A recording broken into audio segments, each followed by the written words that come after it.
Assalamualaikum warahmatullahi wabarakatuh.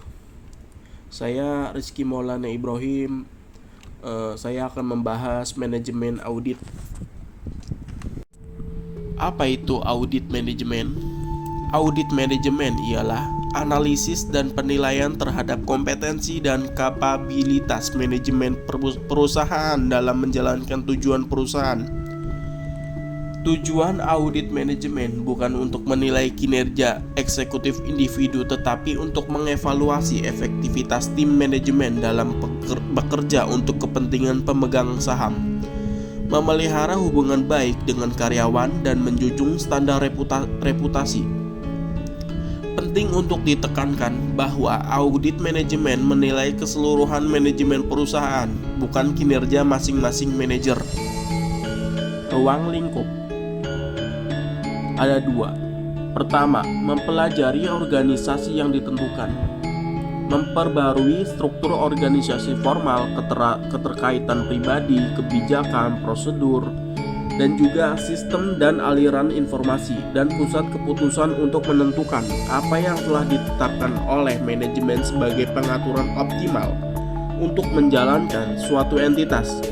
2.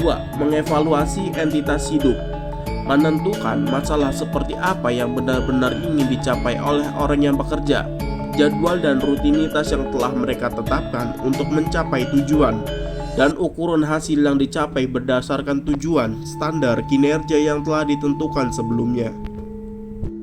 Pentingnya audit manajemen.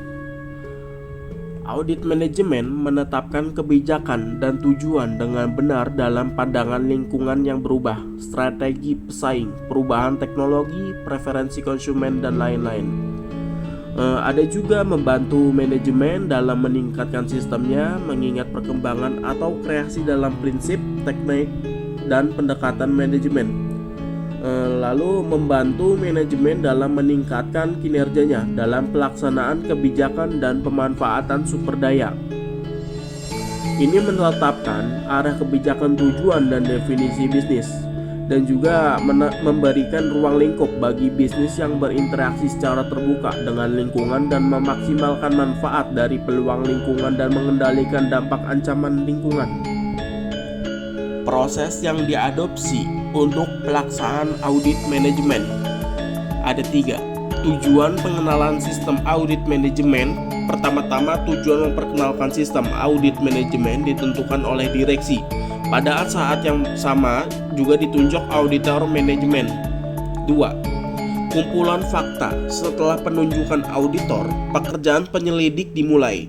Selama penyelidikan, dia memberikan catatan, mewawancari manajer, dan melihat ke dalam kebijakan perusahaan, struktur organisasi, motivasi, dan sistem komunikasi. Selain itu, dia menilai kualitas keputusan manajerial yang diambil selama periode waktu tertentu. Ketiga, penilaian krisis. Setelah mengumpulkan semua fakta yang diperlukan, dia menganalisanya dan mencoba untuk menemukan kegiatan mana yang tidak perlu dan tidak berguna, dan keputusan apa yang terbukti tidak berhasil dan mengapa. Poin penting dari pembahasan audit manajemen. Audit manajemen ialah penilaian tentang beberapa baik tim manajemen organisasi menerapkan strategi dan sumber dayanya. 2. Audit manajemen mengevaluasi apakah tim manajemen bekerja dengan kepentingan pemegang saham, karyawan, dan reputasi perusahaan. 3. Audit manajemen tidak mengevaluasi manajer individu, melainkan manajemen perusahaan secara keseluruhan dalam kemampuannya untuk mencapai tujuannya. 4. Dewan direksi akan menyewa konsultan independen untuk melakukan audit manajemen daripada menggunakan tim audit internal perusahaan. Setelah audit manajemen selesai, perusahaan audit eksternal akan memberikan seluruh rencananya untuk diterapkan oleh dewan direksi untuk menghasilkan perubahan. Terima kasih, sekian dari saya Rizky Maulana Ibrahim. Semoga bermanfaat bagi yang menonton. Terima kasih teman-teman.